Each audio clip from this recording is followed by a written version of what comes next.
ஷியாம் சாரிடமிருந்து ஆரம்பிக்கிறேன்.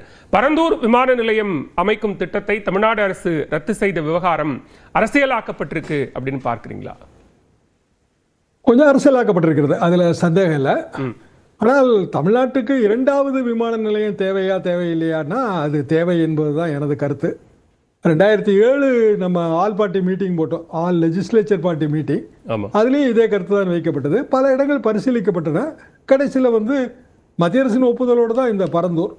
அப்போ பரந்தூரை அப்ஜெக்ட் பண்ணுறதுக்கான காரணம் விவசாயத்துக்கான முன்னுரிமை, நீர்நிலைகள் அழிப்பு, இது அநேகமாக எல்லா இடத்துக்கும் இது வருங்க. உதாரணமாக நான் 1966 விவசாய கல்லூரி 66 செட்டு. என்னோட அக்ரானமி ப்ரொஃபஸர் என்ன சொல்லுவார்னா, விவசாயத்தை குளோரிஃபை பண்ணாதீங்க, அதை டிக்னிஃபை பண்ணுங்க பாரு. அது விவசாயி தான் முதுகெலும்பு, விவசாய கடவுள் என்னும் முதலாளி, கண்டெடுத்த தொழிலாளி, அப்படி சொல்லாதீங்க, அது டிக்னிஃபை பண்ணுங்க, அது ஒரு தொழில், லாபகரமான தொழிலாக மாற்றுங்க. எவ்வளோ அப்போதான் அந்த இதெல்லாம் வருதுங்க, எம்எஸ்பி எல்லாம் வருது. அப்போ எந்த அளவுக்கு விவசாயிக்கு வருமானத்தை தேடித்தரணும் அப்படித்தான் நினைக்கணும். விவசாயி ரொம்ப சிறந்த தொழிலை பண்ணுறான், மண்ணிலே முத்தெடுப்பான்னு சொல்லி பிறர் வாழ பயன்படுவான்ங்கிற ஒரு கான்செப்டுக்குள்ளேயே போறீங்கன்னு தான் அவர் எப்போதுமே சொல்வார். நானும் அப்படிதான் நினைக்கிறேன். அப்போது பரந்தூர் விமான நிலையம் அரசு ஒரு பாலிசி ஸ்டேட்மெண்ட் கொடுத்துருச்சு, கொள்கை முடிவு. கொள்கை முடிவுக்கு பிறகு நிச்சயமாக ஜிஓ போடணும். ஜிஓ போடும்போது தான் நமக்கு இதில் இருக்கிற பிற விஷயங்கள் தெரிய வரும். அதாவது விமான நிலையத்துக்காக கையகப்படுத்தப்பட்ட நிலங்கள் மீண்டும் விவசாயிகளுக்கு திருப்பி கொடுக்கப்படுமா, இந்த கேள்விக்கான பதில் அப்போது தான் நமக்கு தெரியும். அப்போது விவசாயத்தை காப்பாற்றுவதற்காக சொல்லும்போது விவசாயிகளுக்கு திருப்பி கொடுக்கணும், அப்படி தான் நம்ம புரிஞ்சிக்க முடியும். இப்போ விவசாயிகளுக்கு திருப்பி கொடுக்க முடியுமானா 2 சட்டம். அதை தொழில்துறை அமைச்சர் சொல்கிறது தமிழ்நாடு நில ஆர்ஜித சட்டத்தின் பிரிவுகளை வைத்து அவர் சொல்கிறார். வேறு ரீபர்பஸ் பண்ணலாம், ஏன்னா நம்ம காம்பன்சேஷன் கொடுத்து நிலத்தை வாங்கிட்டோம், டிரான்ஸ்ஃபர் கம்ப்ளீட்டு. அப்போது அரசுக்கு சொந்தமான நிலம், அரசுக்கு சொந்தமான நிலத்தில் வேறு தொழில்கள் பண்ணலாம் என்பது அவருடைய பார்வை. அதற்கு பிறகு இது 1995-96 சட்டம். அதற்கு பிறகு மத்திய அரசு போட்ட ஒரு சட்டம், அது ரைட் டு ஃபேர் காம்பன்சேஷன் ஆக்டுக்குள்ள ஒரு 101வது விதியாக அது வருது. 5 வருஷத்துக்குள்ள அது ஒரிஜினல் பர்பஸ் நிறைவேறலைன்னா நிலத்தை திருப்பி கேட்கிற உரிமை இருக்கிறதுங்கிறது அதோட பாயிண்ட். நிறைய கேஸ்கள் இருக்கு, பாதகமாகவும் இருக்கு, சாதகமாகவும் இருக்கு, நீதிமன்றத்துக்கு மேட்ரு போகும். ஆனால் அதை தாண்டி நீங்க பார்க்க வேண்டியது என்ன, நம்ம என்ன பர்பஸுக்காக பரந்தூர் வேண்டான்னு சொல்றோம்? விவசாயிகள் பாதிக்கப்படுவார்கள். அப்போ கிட்டத்தட்ட 6000 ஏக்கர் வருதுங்க. அதில் 1/3 கவர்மெண்ட் லேண்டு தான், அதில் ஒன்றும் யாரும் பாதிக்கப்பட போறது இல்லை. ஒரு 2000 ஏக்கர், கிட்டத்தட்ட 1700-2000 ஏக்கர் நம்ம 1700 ஏக்கருக்கு மேல கையகப்படுத்திட்டாங்க. கையகப்படுத்தியாச்சு. 2000 ஏக்கர் ரஃபா வச்சுக்கோ மனக்கணக்குக்காக. இன்னொரு 2000 ஏக்கர் விவசாயிகள் போராடிட்டு இருக்காங்க. அதாவது ஏகனாபுரம் இந்த கிராமத்துக்காரங்க அவங்க கொடுக்கல. அப்போ கொடுத்தவங்க பெரும்பாலும் வெளியூருக்காரங்க, வேண்டான்னு நினைச்சவங்க, விவசாயத்தை கைவிட்டவங்க நிறைய பேர் இருப்பாங்க. அவங்க கொடுத்துருப்பாங்க. அந்த நிலத்தில் விவசாயம் பண்ணக்கூடிய நிலைமையில இருக்கான்லாம் தெரியல. சரி, அப்போ நீங்கள் ஆவரேஜாக நெல் போட்டிங்கன்னா ஒரு 4 டன் ஒரு ஹெக்டேருக்கு எடுக்கிறதுங்கிறது ரொம்ப நல்ல பெரிய விளைச்சலாக இருக்கும். சரியான ஒரு நிலைமையெல்லாம் கை கொடுத்து தண்ணியெல்லாம் சரியாக இருந்தால் ஒரு 4 டன் எடுக்கலாங்க. அப்புறம் ஆவரேஜாக ஒரு வருஷத்துக்கு 50-70 கோடி ரூபாய் மொத்தமான மதிப்பு, அதில் நெல்லுக்கான மொத்தமான மதிப்பாக கிடைக்கும். விவசாயிக்கு எவ்வளோ கிடைக்குங்கிறத நான் அவங்க யூகத்துக்கே விட்டுறேன். மொத்த மதிப்பு அவ்வளோ வரும். அப்போ அதுதான் நமக்கு முக்கியம்னு நினைச்சா விவசாயிக்கு கண்டிப்பாக நிலத்தை கொடுக்க வேண்டும். கொடுக்கணும்னா ஏற்கனவே பணம் வாங்கினவங்க பணத்தை திருப்பி கொடுக்க மாட்டாங்க. அப்போ இதை கோர்ட்டு கொண்டு போகலாமான்னா கொண்டு போகலாம், ஒரு ரிட் மேட்டரா போட்டு கொண்டு போகலாம். லாங் ப்ராசஸ் ஆகும். அப்போ இந்த பர்பஸும் நிறைவேறாம போயிடும். உதாரணமாக தொழில்துறை அமைச்சர் சொல்ற மாதிரி இதை வேற பர்பஸுக்கு யூஸ் பண்ணலாங்கிறதையும் நம்ம நிறைவேற்ற முடியாம போயிடும். அரசு ஒரு பாக்குவட்டி சிக்கல்ல இருக்குன்னு தான் நான் உணர்றேன். ஓகே, இது இப்ப கொடுத்த வாக்குறுதியை நிறைவேற்றுவதற்காக திட்டத்தை எந்த விதமான ஆராய்ச்சியும் இல்லாமல் மாற்று திட்டங்களும் இல்லாமல் இந்த திட்டத்தை கைவிடுறோம் அப்படின்னு அறிவிக்கிறது முழுக்க முழுக்க அரசியல் தான் அப்படின்னு திமுகவும் இல்ல, இது திமுக தான் அரசியலாக்குறாங்க, விவசாயிகளுக்கு ஆதரவான ஒரு நிலைப்பாட்டை எடுக்க வேண்டும் அப்படின்னு முந்தைய பல்வேறு திட்டங்கள் 8 வழிச்சாலை உட்பட பல்வேறு திட்டங்களை சுட்டிக்காட்டி நீங்க இரட்டை நிலைப்பாடு எடுக்கிறீங்க அப்படிங்கிற குற்றச்சாட்டை மாறி மாறி இப்படி அரசியலாக்குறது அப்படிங்கிறது எது சரியானதா பாக்குறீங்க? விவசாயத்தை குளோரிஃபை பண்றீங்க. வெறுமனே விவசாயம் சிறந்தது, விவசாயி தான் முதுகெலும்புன்னு சொல்றதுல பயன் இல்லை. விவசாயிக்கு உண்மையிலே என்ன நன்மை கிடைக்குது, தமிழ்நாடு பூராவும் அல்லது இந்தியா பூராவும் என்ன நன்மை கிடைக்குது? இப்போ இதில் விஜய் அவர்கள் ஆல் இண்டியா பாலிட்டிக்ஸ்குள்ளே போகிறதாக பேச்சு அடிபடுது. இப்போ நான் பஞ்சாப், ஹரியானா, ராஜஸ்தான் மாநிலங்களில் பணியாற்றி இருக்கிறேன். நில உடைமை சமுதாயம் நிலத்தை அவங்க கொடுக்கவே மாட்டாங்க. பஞ்சாப்லாம் எடுத்தீங்கன்னா பெரிய அளவுக்கு போராடுவாங்க. என்ன பர்பஸாக இருந்தாலும் எவ்வளோ காம்பன்சேஷன் கொடுத்தாலும் அவங்க கொடுக்க மாட்டாங்க. கவர்மெண்ட் வந்து ஃபோர்ஸ்ஃபுல்லாக வந்து எடுத்தாலும் பெரிய அளவுக்கு போராடுவாங்க. அப்போ ஆல் இண்டியா லெவலில் வட இந்திய மாநிலங்களில் நிலம் என்பது அவங்களுக்கு ப்ரைடாக இருக்கு. அதாவது இதே தான் குளோரிஃபிகேஷன் தான். அந்த மனோபாவத்திலேருந்து அவங்கள மாற்ற முடியாது. ஓகே. அப்போ முதலமைச்சர் இப்போது எடுக்கிற ஸ்டாண்டு அவர் தமிழ்நாடு பாலிட்டிக்ஸ்க்கு மட்டும் இல்லாமல் ஆல் இண்டியா பாலிட்டிக்ஸுக்கு சேர்த்து எடுக்கிறாரோங்கிற சந்தேகம் எனக்கு உண்டு. காரணம் என்னன்னா, இப்பவுமே வருது ஷார்ட்ஸ் ரீல்ஸ்ல எல்லாம் பார்த்தீங்கன்னா விவசாயியை காப்பாற்றின ஒரு விஜய் தான் அப்படிங்கிற மாதிரியான ஷார்ட்ஸ் எல்லாம் வர ஆரம்பிச்சிருச்சு. ஸோ அவங்களுக்கு ஒரு பொலிட்டிக்கல் பர்பஸ் இருக்குன்னு தான் நான் உணர்றேன்.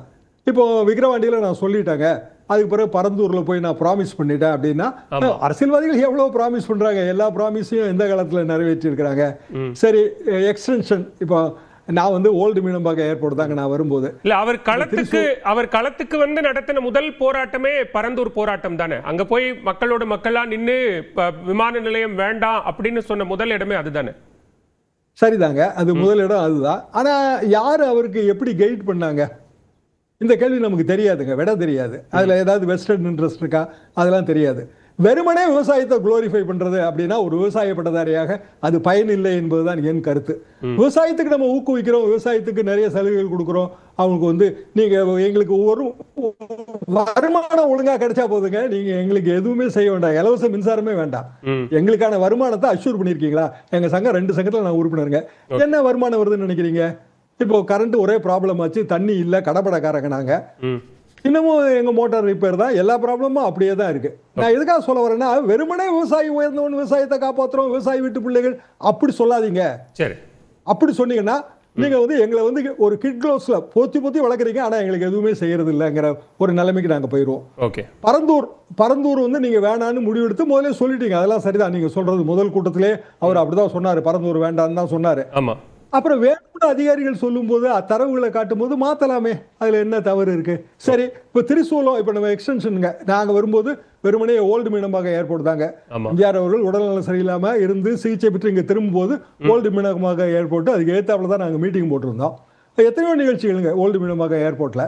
திரிசூலம் 89, 90 அந்த காலகட்டத்தில் தான் வருது.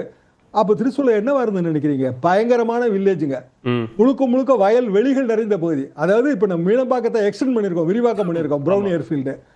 அதுல வெறுமனே விவசாயம். அங்க ஒரு பெரிய கோயில் உண்டுங்க, குலோத்துங்க சோழன் காலத்து கோயில், அங்கெல்லாம் நாங்க போயிருக்கோம். பழைய காலத்துல அது பரங்கிமலை தொகுதி.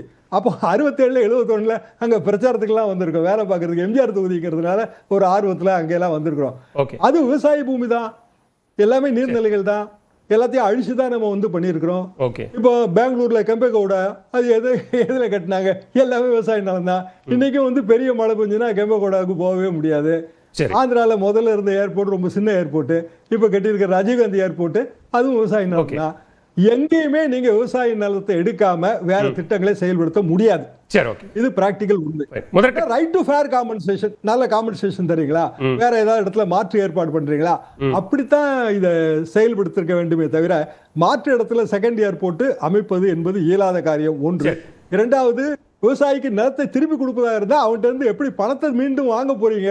அது மிகப்பெரிய கேள்விக்குறி. முதற்கட்ட கருத்தை எடுத்துக்கிறேன் ஷாம் சார். பேசலாம் திருப்பாழ் செல்வகுமார். இங்க முந்தைய திமுக அரசு கொண்டு வந்த திட்டம் அப்படிங்கிற ஒரு காரணத்திற்காகவே தாவைக்க அரசு பரந்தூர் விமான நிலைய திட்டத்தை ரத்து செய்ததா?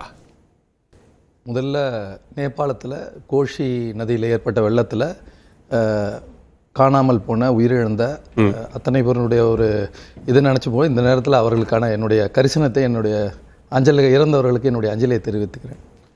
இப்படி ஒரு மிகப்பெரிய பாதிப்பு சென்னையில் ஏற்படாமல் தடுத்த இந்த பரந்தூர் விமான நிலையத்தை வேறு இடத்துக்கு மாற்றியதன் மூலம், அந்த திட்டத்தை அவர் எங்கேயுமே விமான நிலையத்தினுடைய புதிய விமான நிலையத்தை தடுக்கலை. இந்த பரந்தூர் விமான நிலையத்தை தடுத்ததன் மூலம் சென்னைக்கு ஏற்படவிருந்த ஒரு மிகப்பெரிய ஆபத்திலிருந்து மக்களை காத்திருக்கிறார் மாண்புமிகு முதல்வர் அண்ணன் விஜய் அவர்கள். 2 விஷயத்தை சொல்கிறார். 2015ஆம் ஆண்டு ஏற்பட்ட அந்த பெரும் வெள்ளம், அந்த செம்பரம்பாக்கம் ரிசர்வாயர் திறந்தப்ப நடந்த டிசாஸ்டரில் கிட்டத்தட்ட 400க்கும் மேற்பட்டவர்கள் இறந்தார்கள், உயிர் பலி நடந்தது. கிட்டத்தட்ட பார்த்தீங்கன்னா 1 லட்சம் கிட்ட கால்நடைகள் இறந்து போச்சு. இன்சூரன்ஸ் கம்பெனி மட்டும் அதில் நடந்த பொருளாதார இழப்பை மட்டும் சொல்கிறேன், கிட்டத்தட்ட 5000 கோடி ரூபாய் அளவுக்கு வாகனங்களுடைய இன்சூரன்ஸ் கம்பெனி பே பண்ணுற ஒரு சூழ்நிலைக்கு போச்சு. சேம்பர் ஆஃப் காமர்ஸே என்ன சொன்னாங்கன்னா, கிட்டத்தட்ட 15,000 20,000 கோடி சென்னையில் மட்டுமே எங்களுடைய நிறுவனங்கள் எல்லாம் போயிருக்கன. ஒட்டுமொத்தமாக அதனுடைய டோட்டல் லாஸு 25,000 1 லட்சம் கோடி வரைக்கும் சென்னைக்கு ஒரு பாதிப்புக்கு அந்த மழை வெள்ளத்தால் நடந்திருக்குன்னு சொல்லியிருந்தாங்க. இப்போ நான் கேட்குறது என்னென்னா, முழுக்க அந்த இப்போ இவர்கள் சொன்ன அந்த பரந்தூர் இடத்துல பல ஆய்வுகள் தெளிவாக சொல்லியிருக்காங்க. அது கிட்டத்தட்ட 0.33 TMC வாட்டர் வந்து கேட்ச்மெண்ட் அந்த இடத்துல இருக்கலாம். இப்போ அந்த இடத்த நீங்கள் காங்கிரீட்டாக மாற்றும் போது அந்த தண்ணி முழுக்க சென்னையை நோக்கி தான் வடிகிறதுக்கு முயற்சி ஆகும். அது மிகப்பெரிய இன்றைக்கி இருக்கக்கூடிய காலநிலை மாற்றத்தில் க்ளவுட் பஸ்ட்டில் எல்லா இடங்களையும் ஒரு க்ளவுட் பஸ்ட் மழை பெஞ்சால் 5 நிமிஷத்தில் வரலாறு காணாத மழை பெய்து அது போக வழி இல்லாமல் சென்னையே திணறுது. அப்படி இருக்கக்கூடிய ஒரு சூழ்நிலையில் இந்த இடம் பொருத்தம் இல்லாதன்றது காலங்காலமாக இங்கே இருக்கக்கூடிய பல சுற்றுச்சூழல் அமைப்புகள் அதை எதிர்த்து போராடிட்டு வந்திருக்கு. அங்கே பரந்தூரை பொறுத்த வரைக்கும் அங்கே இருக்கக்கூடிய விவசாயிகள் 1100 நாட்களுக்கு மேலே அவங்க போராடினாங்க. அங்கே போய் சந்தித்த ஒரே அரசியல் தலைவர் மாண்புமிகு முதல்வர் விஜய் அவர்கள். அப்போ அவர் முதலமைச்சராக இல்லை. அன்றைய காலகட்டத்தில் ஆளுகின்ற ஆட்சியாளர்கள் அவங்க முதலமைச்சர் போய் பார்க்கணும்னு நான் சொல்லலை, ஒரு எம்எல்ஏ கவுன்சிலராவது அந்த போராடிய மக்களை போய் சந்தித்ததா வரலாறு இருக்கா? ஒருவரை சந்திக்காம அந்த களத்துக்கு போகாம அங்க என்ன பிரச்சனை இருந்தது, அவர்களுக்கு உண்மையாவே அந்த அது பிரச்சனையா இல்லையான்றது இவர்களுக்கு எப்படி தெரிஞ்சது? முழுக்க இதற்கு பின்னால இந்த சென்னையை மக்களை காத்திருக்கிறார் விஜய்ன்றது தான் நிதர்சனம். அப்போது சுற்றுச்சூழல் அணியில இருந்த திரு பழ செல்வகுமார் அங்க பாதிக்கப்பட்ட அல்லது போராட்டக்காரர்களை சென்று நேரில் போய் பார்த்தாரா? நிச்சயமாக பார்த்திருக்கிறேன்.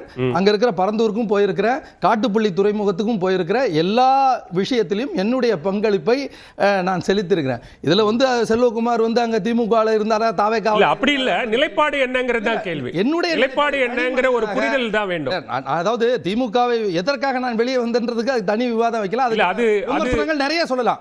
கட்சியை கேள்வி என்னன்னா நிலைப்பாடு என்ன? அங்க இருக்கும்போது நிலைப்பாடு ஒரு தனி மனிதனாக நான் சார்ந்த அணிக்கு என்ன நான் கடந்த காலங்களில் தோழர் இருக்காரு, என் கூட பல இடங்களுக்கு வந்திருக்காரு. அது எண்ணூரில் வந்து ஆயில் கசிவாக இருக்கலாம், இல்லை அமோனியா வாயு கசிந்தது